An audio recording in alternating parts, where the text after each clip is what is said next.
साहित्य सेवियों सभी का बहुत बहुत अभिनंदन है, स्वागत है।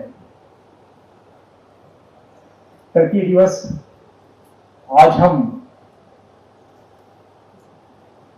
भाषा, बोली, लोक संस्कृति की जिस त्रिवेणी पुण्य सलिला में अवगाहन करने जा रहे हैं, उनके लिए बहुत ही सौभाग्य की बात है।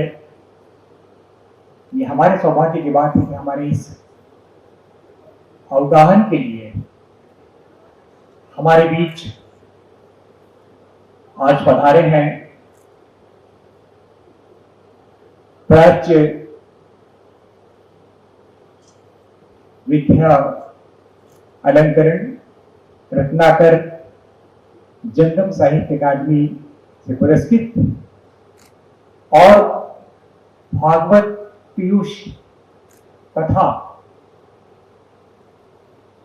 संस्कृत के जटिल सूत्रों को बहुत ही सरलतम और सरस रूप में प्रस्तुत करने वाले परम श्रद्धेय मिथिला प्रसाद जी त्रिपाठी जी आज उपस्थित हैं। हम सभी का सौभाग्य है कि आज हम उनके मुखारबिंद से लोक साहित्य में सांस्कृतिक अवदान विषय पर उनके बहुमूल्य विचारों को का जो प्रवाह यहाँ पर चिंतन की धवल धाराएं पुण्य सलिला मां निर्मल वल्लरियों के साथ अखेलियां करेंगी, हम उसके साक्षी होंगे। मैं ज्यादा समय न लेते हुए परम आदरणीय से निवेदन करता हूं कि कृपया वे इस सदन को अपने सारस्वत उद्बोधन से उद्बोधित करें। आदरणीय त्रिपाठी जी। उनके आराध्य भगवान शंकर की छवि को हृदय में धारण किए हुए आप सब लोगों को मैं प्रणाम करता हूँ। विद्यार्थी जीवन में एक श्लोक पढ़ने को मिला था, गंगा कनखले पुण्या। कनखल तीर्थ में गंगा पुण्य देने वाली होती है, कुरुक्षेत्र सरस्वती, और सरस्वती नदी का पुण्य कुरुक्षेत्र में होता है। ग्रामे वा यदि वा रण्ये पुण्या सर्वत्र नर्मदा। गांव में हो या जंगल में हो, नर्मदा सभी जगह पुण्य देने वाली होती है। यह ग्राम, इसका अर्थ हिंदी में होता है समूह, जहां एक मानवीयता का समूह रहता है और मानव सापेक्ष समस्त जो जलचर थलचर रहते हैं उसको हम ग्राम कह सकते हैं। और इन ग्राम की जो देवता है उनमें भी यही होता है। गांव में रहने वाला हर व्यक्ति जिसके लिए समाज में पढ़ अपढ़, ऊंच नीच, धनी निर्धन, कोई भी कल्पना करो, लेकिन वो सबकी ग्राम देवता होती है। ग्राम सबका होता है।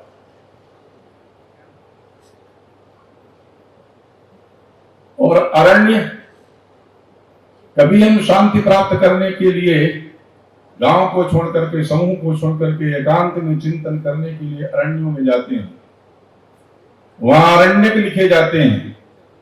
वेद की गुत्थियों को सुलझाने के लिए अरण्यकों का निर्माण किया जाता है। दोनों धाराओं में नर्मदा का अवदान है। अब ये लोक, मुझे लगता है यही लोक है, क्योंकि लोक की कई परिभाषाओं में लोक का जनपद विशेषा, जन अर्थात मनुष्य जो जन्म लेता है, और पद अर्थात उसका स्थान, जहां उत्पन्न होने वाले लोग, समझने वाले लोग, विचारशील लोगों का रहने का स्थान होता है, उसको जनपद कहते हैं। ये तो एक बात हो गई, लेकिन ऐसा नहीं है। वेदों ने भी लोक के विषय में बहुत बातें कही हैं। मैं एक बात ध्यान में लाना चाहता हूं। हमारे यहाँ वेदों में विराट पुरुष की कल्पना की गई है। उस विराट पुरुष की कल्पना में पहला ही मंत्र कहा गया है कि उसके 1000 सिर हैं, 1000 आंखें हैं, 1000 पैर हैं, 1000 भुजाएं हैं। ये सुन के ही लगता है कि बड़ा आश्चर्यजनक बात है और ये कभी सत्य नहीं है। हम लोग भी जब पढ़ते थे तो उसकी व्याख्या जो सारणी ने की है वही लिखते थे। अब ऐसा लगता है कि ये 1000 सिर वाली हमारे समाज के लोग हैं, इनकी 1000 आंखें हैं, 1000 हाथ हैं अर्थात कर्तव्य हाथ है, आंख अर्थात दृष्टियां इनकी 1000 हैं, सिर इनके 1000 हैं अर्थात इनके विचार भी 1000 प्रकार के हैं, पैर इनके 1000 हैं अर्थात इनकी गति भी 1000 प्रकार की है। ये समाज है, ये हमारा मनुष्य समाज है। लेकिन इन सब के अंदर बैठा हुआ कौन है? वही शिव तत्व बैठा है जो नर्मदा को प्रकट करता है। इससे काम नहीं चलता, इससे लोक भी खड़ा नहीं होता, उससे बर्दाश्त नहीं हुआ और उस नारायण ऋषि ने फिर एक मंत्र लिखा, नाभ्यासीदंतरिक्षक्वं शिष्णो यौ संवर्तत। यूं तो आचार्य लोग भोजन कराने के लिए भगवान को ये मंत्र बोल देते हैं, लेकिन कभी इसके अंदर प्रवेश नहीं करते। नाभ्यासीत अंतरिक्षम, इनके नाभि से अंतरिक्ष पैदा हुआ है, सिर से द्युलोक पैदा हुआ है, पदभ्याम भूमि दिशा स्रोता तथा लोकान कल्पयन कहा। और 3 ही लोक तो बताया, एक जहां हम हैं, एक हमारे पुण्यों के द्वारा जब हम ऊपर जाते हैं वह, और जब अपने पुण्यों को छीण करके भारतीय संस्कृति के विरुद्ध आचरण करके हम अपने चरित्र के द्वारा कर्मों के द्वारा अधोगामी हो जाते हैं, एक वो, यही 3 लोग इन्हीं की वेदों ने परिकल्पना की। और मनुष्य जब अच्छा कार्य करता है तो वह स्वर्ग को जाता है, ऐसी हमारी मान्यता है, विस्तार में नहीं जा रहा हूं, ऐसी हमारी मान्यता है। और जब वह अच्छा काम नहीं करता तो रहता तो है मनुष्यों के मुंह में, लेकिन उसकी गणना अधोमुखी होती है, इसलिए वह नीचे के लोक में जाता है। 3 ही श्रेणियां हैं, उदात्त, अनुदात्त और स्वरित। उदात्त माने श्रेष्ठ, अनुदात्त माने नीचे और स्वरित माने न नीचे है न ऊपर है, दोनों को समन्वय करके चलता है, यही लोक है। अभी लोक समाप्त नहीं होता। व्याकरण के पंडितों से पूछने पर कहते हैं कि जो शब्द बनते हैं उनमें धातुएं होती हैं, वो धातुएं ही धारण करती हैं शब्दों को, वो धातुएं ही जीवन को भी धारण करती हैं। तो धातु है लोक की दर्शने, देखने के अर्थ में लोक धातु है, जिससे अवलोक विलोक ऐसा बनता है, अवलोकन इत्यादि बनता है। लोकते लोकेते लोकंते ऐसे रूप चलते हैं, मगर एक और ये लोक बनता है, लोकेत भी बनता है। मैं कहना ये चाहता हूं कि जो देखता है लेकिन दूसरों के लिए नहीं देखा जाता कभी, लोक अपने लिए देखता है। लोग ये सोचता है कि इसमें हित है कि नहीं है, इसमें शिव है कि नहीं है, कल्याण है कि नहीं है, और लोकेत माने प्रेरित करता है कि ये कल्याण के लिए हो रहा है, दर्शन की नहीं हो रहा है। अब ये साहित्य क्या चीज है? अब व्याख्या करो तो साहित्य का भाव ही साहित्य है। अब उसकी दूसरी व्याख्या पर न जाए, लेकिन हित के साथ जो होगा वही तो साहित्य होगा, सहित होगा। तो हित क्या है? जो आगे आगे कल्याण की कामना करते हुए चलता है वो हित है, उसमें पूरा लगा दो तो पुरोहित हो जाता है। जो आगे आगे हित की कल्पना करता है, कल्याण की कल्पना करता है, वो पुरोहित होता है। ऋग्वेद का प्रथम मंत्र कहता है, अग्निमीडे पुरोहितम यज्ञस्य देव मृत्युजम। ये साहित्य की प्रथम पंक्ति है। तो ये साहित्य भी वही हुआ ना, जो लोक है वही भी साहित्य हुआ। अगर लोक से साहित्य को पृथक नहीं किया जा सकता है और साहित्य से लोक को पृथक नहीं किया जा सकता है, दोनों अन्योन्याश्रित है।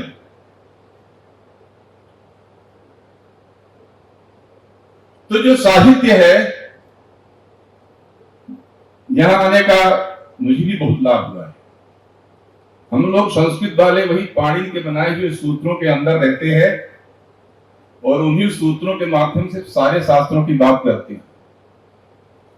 लेकिन यहां कल एक व्याख्यान था जो साहित्य और इतिहास को जोड़ रहा था।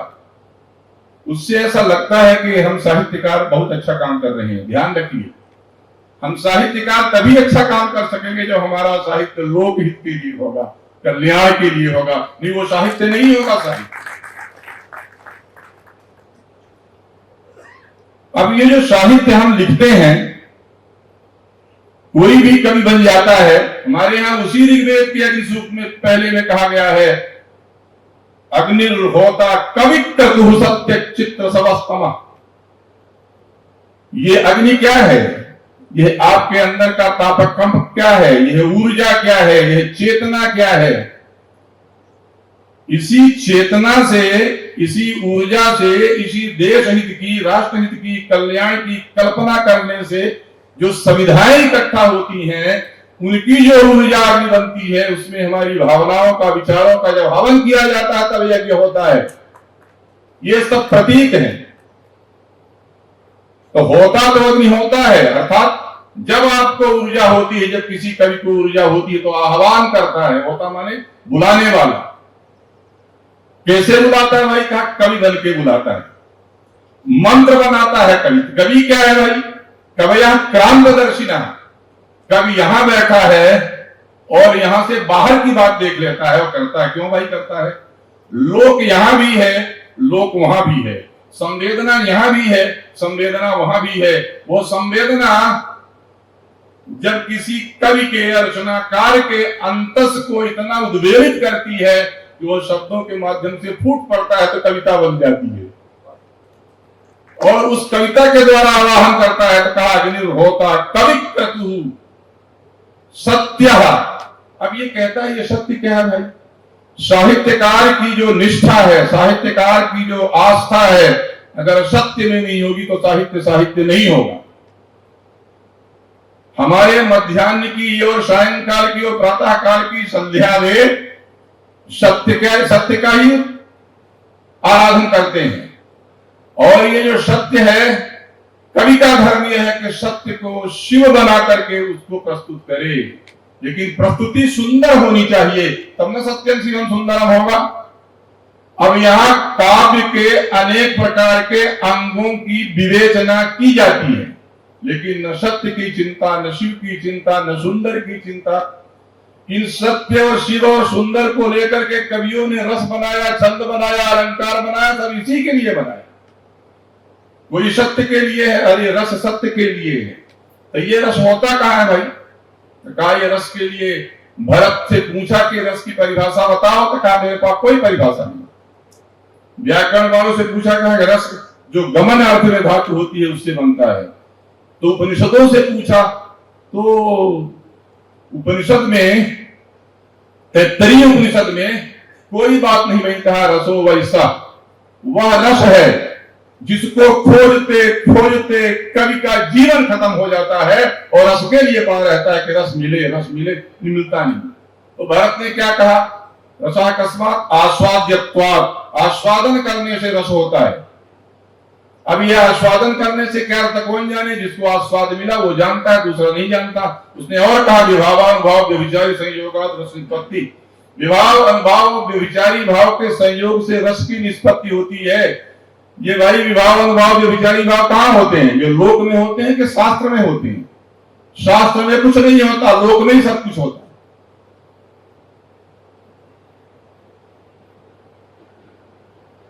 लोक अगर न हो तो शास्त्र का निर्माण नहीं होगा। शासनात् शास्त्रम, जो शासन करता है वो शास्त्र है। शासन किस पर करेगा? लोक पर करेगा। तो लोक क्या है?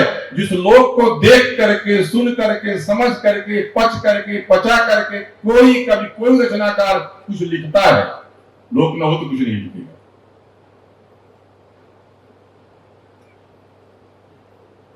ये नर्मदा भी अपने दोनों तटों पर पश्चिम वाहिनी ये नर्मदा माता साहित्य की ध्वनि के समान कल कल करती है। कल माने सुंदर, कल माने सबको अच्छा लगने वाला जो स्वर है वह है। भारत माता का स्वर भी सबको अच्छा लगने वाला होता है, क्योंकि किसी के कल्याण की बात सोचती नहीं है। इसीलिए शिव की स्थापना है। लोक दोनों तरफ बसता है। वेदों के बाद जब पहली बार लोक की कल्पना हुई, अरे ये वाल्मीकि रामायण के आगे जो भी लिखा गया वो सब लौकिक साहित्य कहा जाता है। हम लोक के माने जो बोलचाल की भाषा है उसका साहित्य मानते हैं, वो भी लौकिक साहित्य है। संस्कृत साहित्य में दो भाग है, वैदिक साहित्य और लौकिक साहित्य। वाल्मीकि के रामायण से लौकिक साहित्य शुरू होता है। तो ये वाल्मीकि रामायण लौकिक साहित्य कैसे हो गया? अरे कोई वाल्मीकि जो कहते हैं तपस्या करता है, मनुष्य जब जन्म लेता है तो विमुख हो जाता है, कभी भारतीय संस्कृति से उसमें संस्कार नहीं होते। जब संस्कार नहीं होते तो वो कुछ जो चाहे सो करता रहता है जीवन भर के लिए। जब यह वाल्मीकि है जो रास्ते से भटक गया है, लेकिन ये जो चरित्र है, लोक का चरित्र है, उसको सही रास्ते पर ला देता है और महाकवि वाल्मीकि बन जाता है, आज कवि वाल्मीकि बन जाता है। बिगड़ा हुआ व्यक्ति, भटका हुआ व्यक्ति किसी चैतन्य के प्रवेश कर देने से, किसी संवाददाता के ज्ञान दे देने से, किसी नारद के उपदेश दे देने से बन जाता। क्यों भाई? जब आदमी भटक जाता है तो सदैव चिंता रहती है शांति की। तो कहता है तपस्वाध्याय निरतम तपस्वी वाग विदाम्बरम। केवल तपस्वी लिखा है वाल्मीकि के लिए, मैं ज्यादा व्याख्या नहीं करूंगा, समय कम है। तो ये तपस्वी क्या है भाई? अरे बिना तपस्या के कोई बनता है क्या? तपस्या के बिना कोई, अरविंद जी ने वेदों के भाष्य में लिखा है कि अग्निसूक्त जो बना है वो तपस्या के द्वारा ही बना है, और सत्य भी तपस्या के बिना नहीं होता। तपस्या से सब कुछ होता है, तपस के बिना कुछ नहीं होता। तपने के बिना, तपस्या करने के बिना, साधना करने के बिना कोई सिद्धि नहीं होती है, चाहे छोटी हो चाहे बड़ी हो।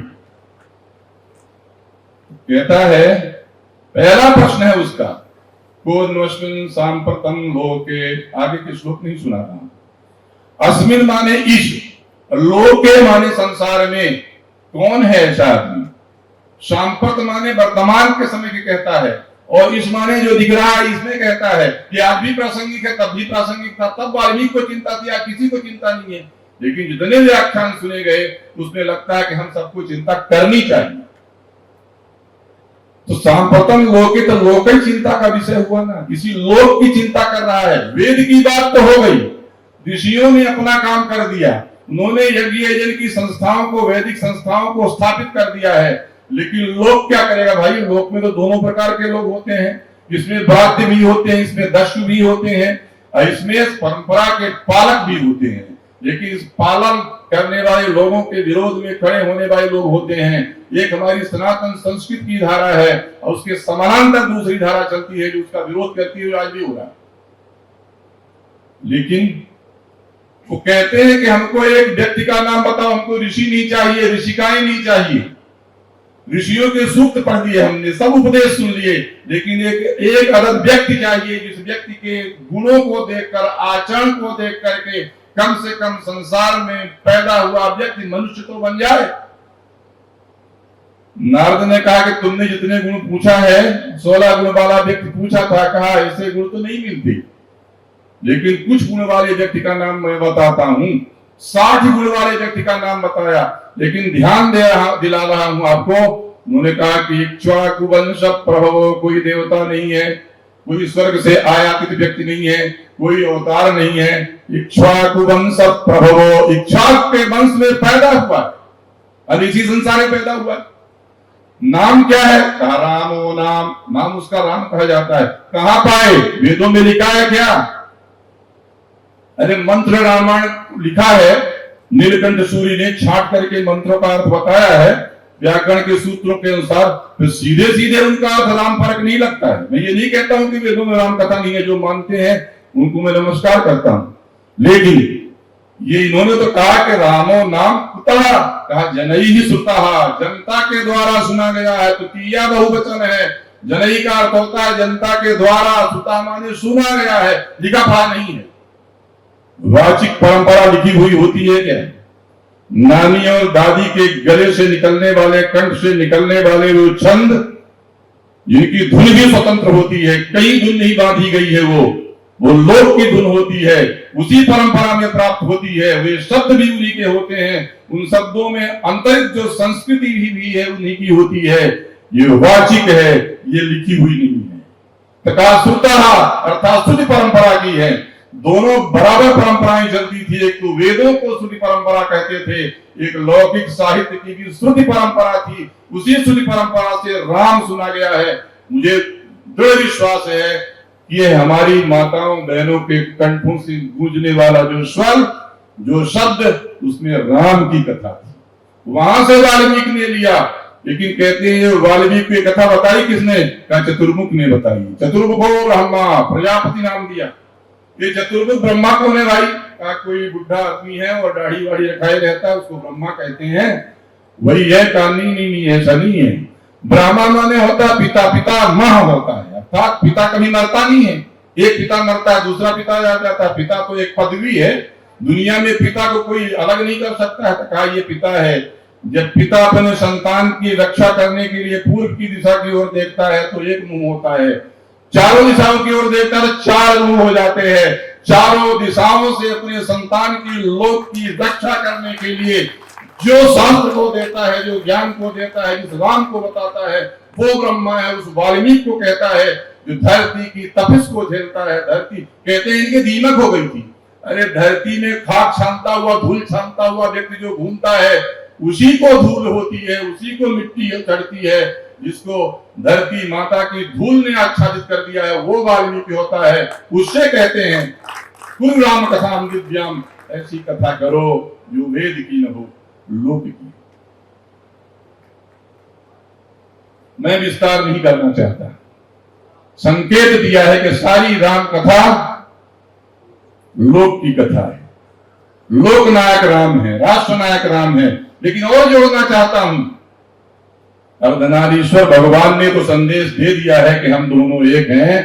लेकिन वाल्मीकि लिखते लिखते लिख गया, आर्षकाव्यमिदं कृष्णं सीतायाश्चरितं महतो। राम का कुछ नहीं, रमते राम का कुछ नहीं है, सीता का चरित्र है। ये सीता क्या होती है? वेदों में लिखा है अर्वाची सीते वंदा महे त्वाम। सीता की वंदना तो की गई है भाई। तो सीता लांगल रेखा साथ हल चलाते थे पहले, अब तो हल भी पहचानेंगे लोग। हल चलाते थे, उसकी जो कुल होती थी, हराई होती थी, उसको सीता कहते थे। और ये सीता कृष्ण की अधिष्ठात्री देवता है। और कहा उसी कृष्ण की अधिष्ठात्री देवता कृष्ण प्रधान भारतवर्ष में सीता देवी है, उन्हीं की उपासना की राम ने, इसलिए सीता राम हो गए। तो सीता का चरित्र वाल्मीकि की राम कथा है। स्त्री विमर्श में लोग सीता को भूल जाएंगे तो स्त्री विमर्श पूरा नहीं होगा। अब मैं कालिदास से पूछता हूं। कालिदास ने भी लोक की बहुत बात की। लोक के नचैतन्य घोष रस में कहा है, सीता ने, वाल्मीकि की सीता ने बड़ी दृढ़ता से कहा है, जो लोकापवाद के भय से आप मुझसे अग्नि परीक्षा बार बार करा रहे हैं। लोकापवाद के भय से राम ने सीता को त्याग किया, नहीं त्याग करना चाहती। उत्तरकांड में सारी सभा के बीच में भगवान श्री राम ने वाल्मीकि से क्षमा मांगी। मैंने जो गलती किया माफ कर देगा। क्यों गलती किया? लोकापवाद के भय से हमने ये गलती किया। मैं जनता को मुंह कैसे दिखाता? इसीलिए कहते हैं कि कुरिसहु चाय कठोर अति कोमल कुसुमहु चाय, वज्रादपि कठोराणी मृदूनि कुसुमादपि। राजा राम वज्र से कठोर हैं, व्यक्ति राम फूल से भी कोमल है। लोक में राम नहीं पैदा होता, लेकिन राम पैदा करने की कल्पनाएं की जाती हैं। हमारे और आपके घर में पैदा होने वाले लड़के की कहां कहां की आवाज जब आती है तो हमारी माताएं बहनें उसके स्वर में स्वर मिला देती है। पहला स्वर जब फूटता, पहला रोने के रूप में जो नारद ब्रह्म का अवतार होता है पहली बार, उसमें सोहर छंद का गान करती हैं। सोहर छंद मुझे लगता है कि प्रसव घर से बना है, और प्रसव का प्रालोप हो गया, सौ के हुआ का वो हो गया, तो सो घर हो गया, सोहर हो गया। उस छंद में गान करती हैं, और जब गान करती हैं तो घर में उनके लड़का नहीं पैदा होता, उनके राम ही पैदा होता है। कौशल्या ही राम को पैदा करती है। यही हमारी मानसिकता है, यही हमारे आदर्श है। और यही शायद लगता है कि तुलसी को लगा कि कोई पक्षी काम मोहित था, उसमें एक मर गया तो वाल्मीकि की वाणी फूटी और भरद्वाज से कहा मानिसात प्रतिष्ठान तमगमा सात्वत से ही समा। अब बहेलियों के वध करने से, पक्षियों के वध करने से रामायण नहीं निकलेगा, अब पार्वतियों को यह रामायण सुनाया जाएगा। इस देश के शिव के द्वारा अगर पार्वतियों को यह रामायण राम कथा सुना दी गई तो ऐसा लगता है कि उनके घर में कोई राम जैसी कल्पना करने वाला लड़का पैदा होगा, इसलिए सोहर चंद का गान किया जाता है। तमाम उत्तर भारत में जो गाए जाने वाले गीत होते हैं वो राम के चरित्र से सराबोर होते हैं। चैतीय गीत गाया जाता है उत्तर भारत में, इलाहाबाद के आसपास से शुरू होता है और मुझे लगता है तमाम भोजपुर में गाया जाता है। खेलत राम भुकैया हो रामा धूरी भरे तन। चैत आने लगता है और राम की टेक वाली यह चैती जो लोकगीत गाया जाता है जिसमें राम ही होते हैं, चैत में पैदा होने वाले राम और सारे चरित्रों का आलोड़न करने वाले राम होते हैं। फगुनाहट में भी गाए जाने वाले जो लोकगीत हैं, मैं ये कहना चाहता हूं, लोकगीत का मुझे साधिकार बोलने का हक तो नहीं है, मैं पंडित भी नहीं हूं, लेकिन लोक में जिया हूं इसलिए बहुत चीजें समझ में आती हैं। दो ही बातों का लोकगीतों में वर्णन मिलता है। एक तो ये मिलता है किसी आदर्श पुरुष को लेकर के, आदर्श देवी देवता को लेकर के गाए जाते हैं, अथवा सारे समाज के रिश्तों नातों को उतार दिया जाता है यज्ञ की वेदी में।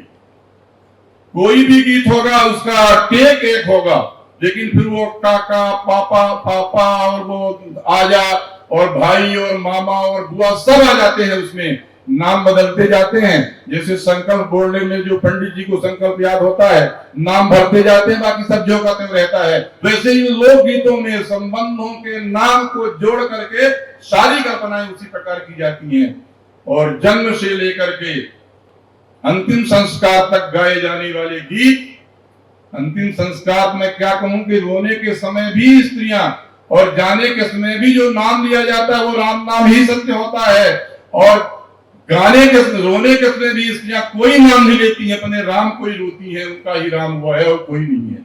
बहुत ऐसे गीत हैं जिनमें यही विषय प्रकट होता है।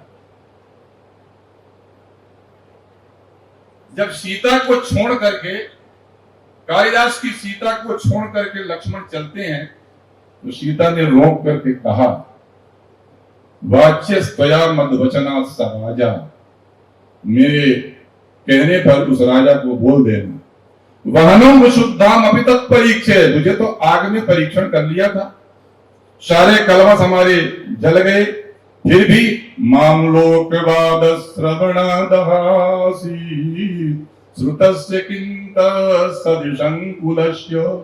ये लोक में लोग कहेंगे, संसार के लोग कहेंगे, उनके लिए छोड़ दिया मुझको, धन्य है ऐसा कुल। लेकिन ध्यान रखिए इसके ठीक बाद जो श्लोक आता है वो सीता का भारतीय संस्कृति की जो नारी का उदात्त आदर्श है, उदात्त चरित्र है, वो सामने नहीं खड़ी होती।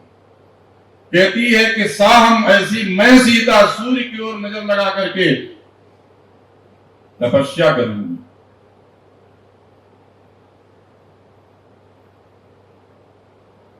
जन्म जन्मांतर में राम ही हमको प्राप्त। भारतवर्ष की कोई भी नारी, भारतीय ब्राह्मण विवाह से विवाहिता कोई भी नारी, भारतवर्ष के लोग ये नहीं चाहती कि जन्म जन्मांतर में उसको यह पति ना मिले, और इसी के लिए सारी तपस्याएं, सारी पूजाएं, सारे पाठ होते हैं। वाल्मीकि की रामायण में गिरिजा पूजन का प्रसंग नहीं है। तुलसी को किसने कहा था ये कि गिरिजा पूजन नहीं पठाई, और क्या कहने के लिए आई थी? सीता गिरिजा की पूजा करने के आई। अरे गिरिजा कौन है? ग्राम देवता है। सारे लोक की जो कुंवारियां हैं पूजा करने जब देवी के घर में जाती हैं, उनके मन से पूछ लेना, मन में झांक लेना, यही पूछती है उनकी कल्पना का वर्णन। तो सीता की क्या कल्पना थी? अरे उन दोनों भाइयों को देखा, लता भवन से प्रकट हुए, तेई अवसर दो भाव, भाई अब इसका बड़ा विस्तृत और विकराल और विकृत रूप हो गया है आज के युग में। सीता ने जिन बंधुओं को देखा और चली राख उर श्यामल मूरत, जिसको हृदय में पहली बार बैठाया, गिरिजा से वही कहती और क्या कहती है, सोई वर मिले जाहि मन राचा, जो तुम्हारे मन में आया वही वर मिलना चाहिए। यहां से सीता, यहां से भारती जो कुंवारी कन्या है, उसकी संकल्पना में आने वाले पति का चित्र, पति की छवि प्रकट होती है और अंत में साहम मैं वह सीता सूर्य निविष्ट मूर्ते, सूर्य में निविष्ट आंखों को कर करके ये प्रार्थना करती हूँ कि मुझे अनेकों जन्म में राम ही मिले। भारतीय नारी के राम उनको सदैव मिलते नहीं। मैं क्या बताऊं, ये कोई शंकर जी थे और इनकी जो पत्नी थी उसका नाम सती था और वो सती किसी दक्ष प्रजापति की लड़की थी। दक्ष माने कुशल, दक्ष माने चतुर। विवाह हो गया, लेकिन शिव जब सतियां जब शिव को छोड़ देती, इस देश के सतियों ने जब शिव से सरोकार बंद कर दिया, तब दक्ष के यहां जाती हैं तो वहां यज्ञ का, संस्कृति का विध्वंस हो जाता है। अग्नि देवता में आहुतियां नहीं जाती, कई भृगुओं, त्वष्टाओं और भगों का कायाकल्प करना पड़ता है।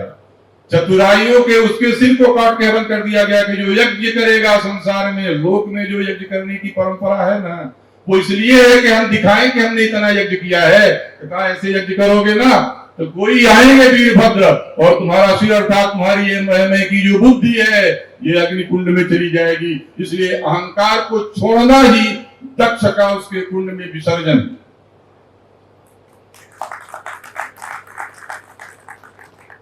तुलसी ने बड़ी सरलता से लिख दिया, सारे पुराणों में बड़ी ढंग से कथा लिखी गई है। मैं ये कहता हूं भिक्षु भिक्षु सबसे पवित्र होता है, इसलिए दीक्षा से जीवन पालन करता है।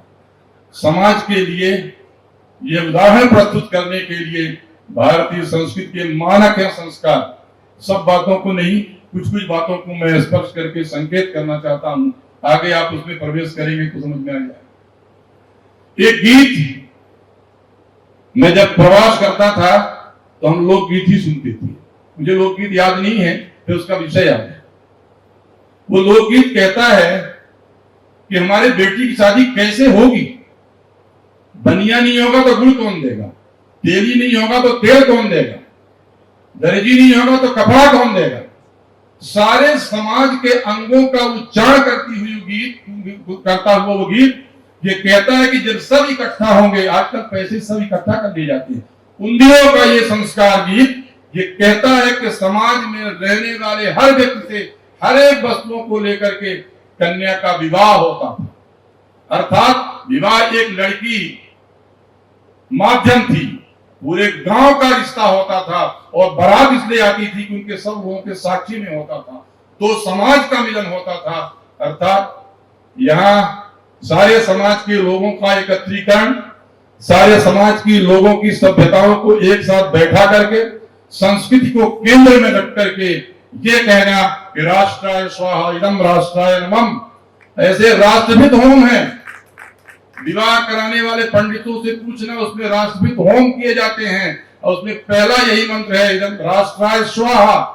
अरे भाई राष्ट्र के लिए आहुति क्यों देते हो भाई? कहा जिसमें रहता हूं वो क्या है, हम तो व्यक्ति हैं, जहां रहता हूं वहां के काका नाना बाबा दादा जितने भी लोग होते हैं ये हमारे हैं सब, और इनके बिना हमारी संस्कृति नहीं खड़ी होगी। इसलिए कहते हैं कि हमारा जो समाज के द्वारा दिया गया हमको अवदान है उसको मैं स्वीकार करूंगा तब न राष्ट्र बनेगा। बृहदारण्यकोपनिषद में पिता पुत्र से कहता है त्वम ब्रह्म असि, वो कहता है अहम ब्रह्म अस्मि। फिर कहता है कि तुम यज्ञ असि, कहता अहम यज्ञ अस्मि। फिर कहता तुम लोका असि, कहता हम लोका अस्मि। मतलब क्या है? ब्रह्म माने होता है वेद, तो तुम ब्रह्म असि माने हमने जो ज्ञान की परंपरा को आप तक अलग जगाया है उसको तुम स्वीकार करो, तो कहता है कि अस्मि स्वीकार करूंगा। फिर कहता है कि तुम यज्ञ ऐसी, अर्थात जो हमारे पूर्वजों की सांस्कृतिक परंपरा चली आ रही है उसको मैंने पालन किया है, तुम पालन करोगे? कहता है कि हाँ मैं पालन करूंगा। ध्यान दीजिए कहता है तो अहम लोकः अस्मि, तो कहता है अहम लोकः अस्मि। कहता है तुम लोक हो, तो कहता हाँ मैं लोक हूं। अब लोक में क्या कहेंगे आप? हमारे घर के आसपास, हमारे समाज के आसपास, हमारे देश के आसपास जो रहने वाले मनुष्य हैं, पशु हैं, पक्षी हैं, पेड़ हैं, सबसे सरोकार है हमारा, इसलिए इनका पालन करोगे? कहता हाँ पालन करूंगा। तब उत्तराधिकारी बनता था, आजकल तो कागज में उत्तराधिकारी बन जाते हैं। ये हमारी भारतीय संस्कृति थी।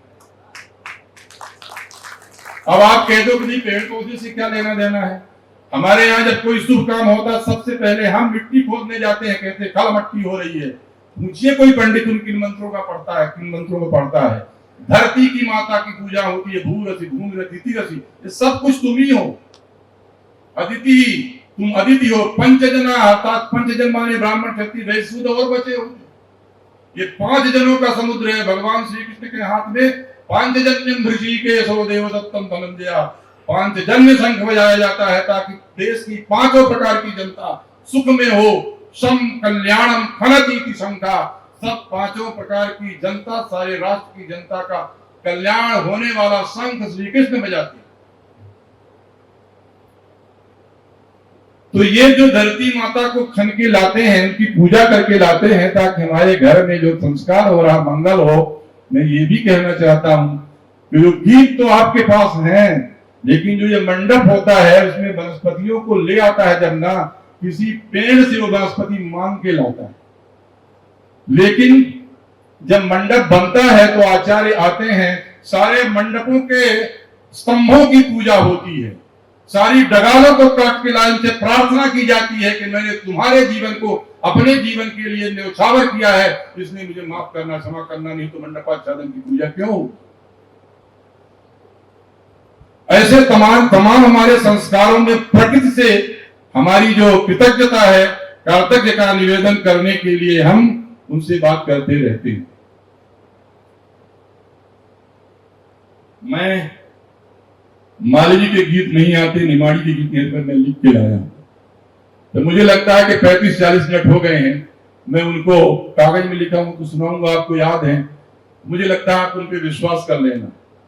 यहां मैंने 2 दिन से कोशिश की कि मैं इनको पढ़ूं।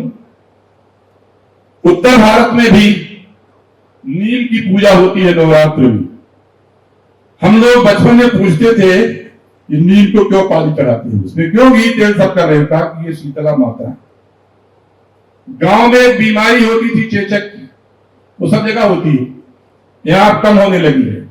वो चेचक की जो बीमारी होती थी उसके लिए नीम की पत्तियां डाली जाती थी, उसके बड़ी गर्मी होती थी, उष्मा होती थी। मुझे लगता है शीतला माता की पूजा जो हमारे इस मालवा और निमाड़ में होती है उसी से जोड़ करके की जाती होगी, और उस दिन शीतल ही भोजन किया जाता है, सब शांत, सब। अरे शीतलता ही चंद्रमा में अमृत होता है, इसलिए शीतलता होती है। सूर्य में शीतलता नहीं होती है, अमृत चंद्रमा में होता है। राम जी के जितने तेज थे उसको शीतल समन्वित करने के लिए चंद्र लगाया, कृष्ण के तेज को समन्वित करने के लिए चंद्र लगाया, और चंद्र के सत्व को, अंश को इकट्ठा करके शीतला माता की उत्पत्ति हुई, और शीतला माता की हम पूजा करते हैं। मुझे नहीं मालूम कि रनुबाई कौन होगी, मैंने पूछना भी भूल गया, विकास जी से पूछ लिया था, परंतु मेरे मन से लगता है कि कोई एक देवी है जिन्हें रेणुका कहते हैं। हो सकता है मैं झूठ हूं। तो रेणुका देवी के मंदिर मिलते हैं, और जब परशुराम के सामने रेणुका जमदग्नि का शव लेकर के बैठ गई,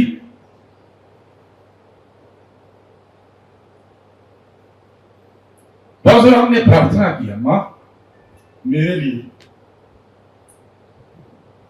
नहीं मानी। एक बार परशुराम ने कहा, मुझे याद है पिताजी की आज्ञा से मैंने तुम्हारा वध किया था, इसलिए मेरी बात नहीं सुन रही हो।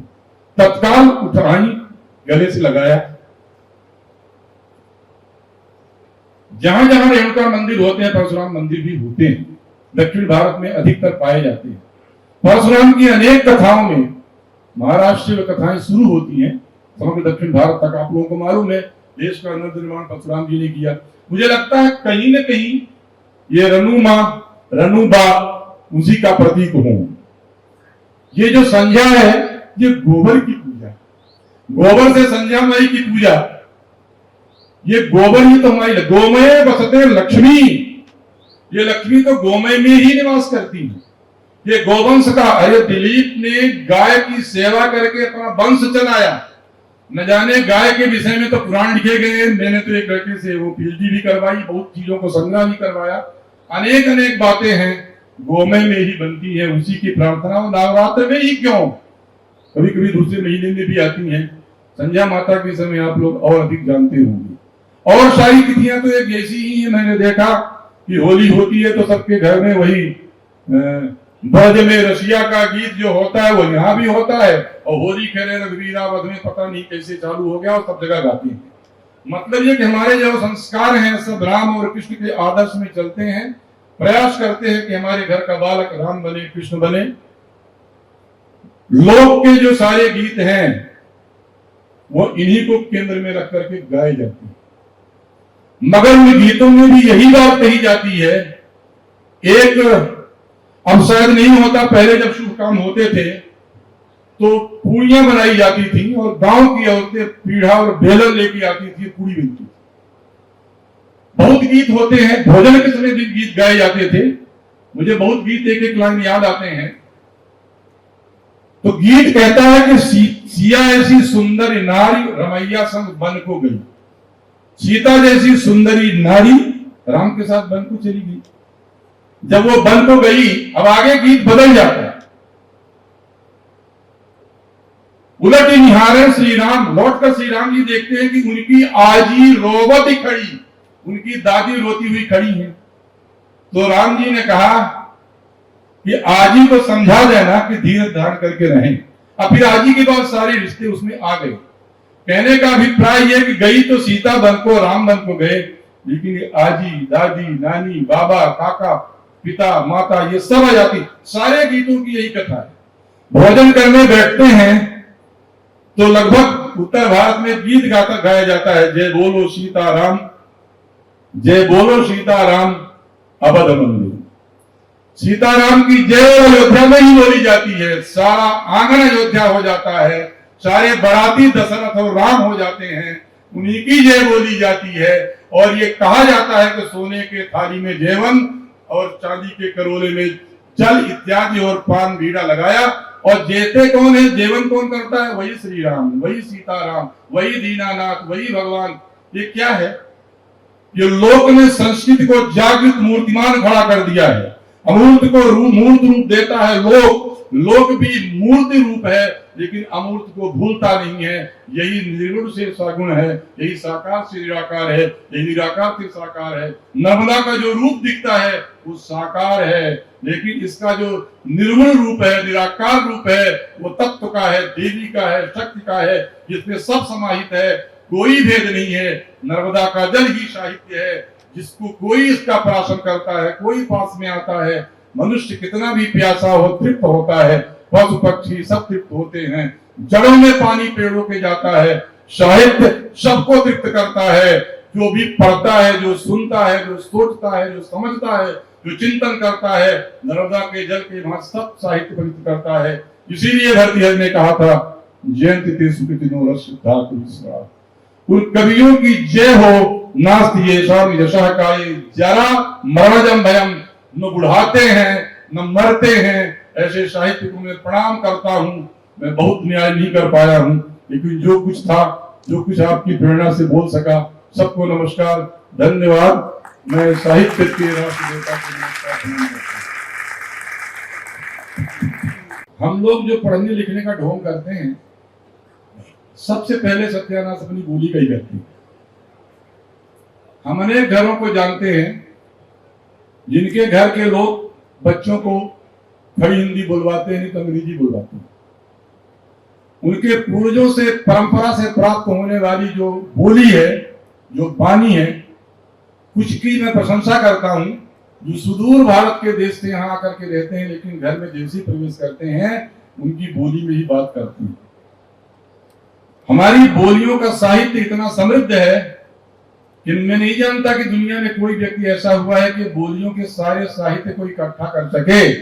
सारे साहित्य को इकट्ठा करके छपा देना एक और बात है, लेकिन जो बोलियों के गीत हैं, उन गीतों की जो धुन है, जिस ढंग से वो गाए जाते हैं, उसको भी संरक्षित सुरक्षित करना अत्यंत आवश्यक है।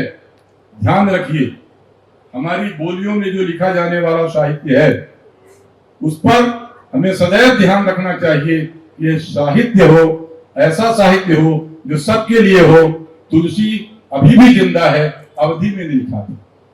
उसको मालूम था कि ये जो राम हैं, हमारे आराध्य हैं, ये अयोध्या में पैदा हुए, सबसे पहले अवधि ही सीखा होगा। इसलिए संस्कृत में नहीं समझते, वो अवधि बोली समझते हैं, उसमें मिठास होती है, इसमें लिख दिया। सारे सचाप के कवियों ने ब्रजभाषा में लिखा, इसीलिए कि उनके आराध्य भाषा बोली जानते हैं। लेकिन हम अपने आराध्य को संतुष्ट करने के लिए, लोक देवता को संतुष्ट करने के लिए, लोक की वाणी को अगर आश्रय नहीं लेंगे, इनका अरे कक्षाओं में जाने से तो इसका और गड़बड़ घटाटोप हो रहा है। जो लोग ये बोली बानी नहीं जानते, वही पाठ्यक्रम बना देते हैं और अपने मन का रख देते हैं। पाठ्यक्रम बनाने वालों के मन में नहीं रहता कि पाठ्यक्रम नया नहीं है, सबके लिए है, पूरे क्षेत्र का है। इसलिए अब ऐसे पाठ्यक्रमों का निर्माण और पढ़ाई लिखाई भी होने लगी है। तो हम और आप जैसे लोग जो उस पंक्ति में अपना नाम लिखाते हैं कि हम कवि हैं, कवि सार्वभौम, कवि मनीषी, परिभू स्वयंभू, सब जानता है। लेकिन जो शब्द ब्रह्म की आराधना करता है, शब्द ब्रह्म की कोई आराधना, मैं दूसरी बात कह रहा हूं, विस्तार में हो जाए कि जो शब्द होता है लोक से ही आता है। महाभाष्य में लिखा है, लोकतः सूत्र लिखा है, ये शब्द लोक से आते हैं। गैया लोक से आता है, गावी लोक से आता है। व्याकरण का पंडित कहता है कि गौ लिखो, इसको शुद्ध है। तो हम तो आपसे ही लेते हैं। उसी प्रकार साहित्य का जो विधान है, साहित्य का जो वस्तु तत्व है, वहीं से आता है। रस आपके पास है, वाणी आपके पास है, आप उसको खड़ा कीजिए, रस भर दीजिए, तभी शाश्वत रहेगा। और आज तो ऐसा लगता है कि बहुत से वाणी बोली के कवि तैयार हुए हैं, जिन्होंने अपने वाणी के माध्यम से, बोली के माध्यम से ये सब करना प्रारंभ कर दिया है। और इन्हीं के हाथ में जो है शब्द की जो धारा है, कवियों के कंधों पर रही, रचनाकारों के कंधों पर रही है।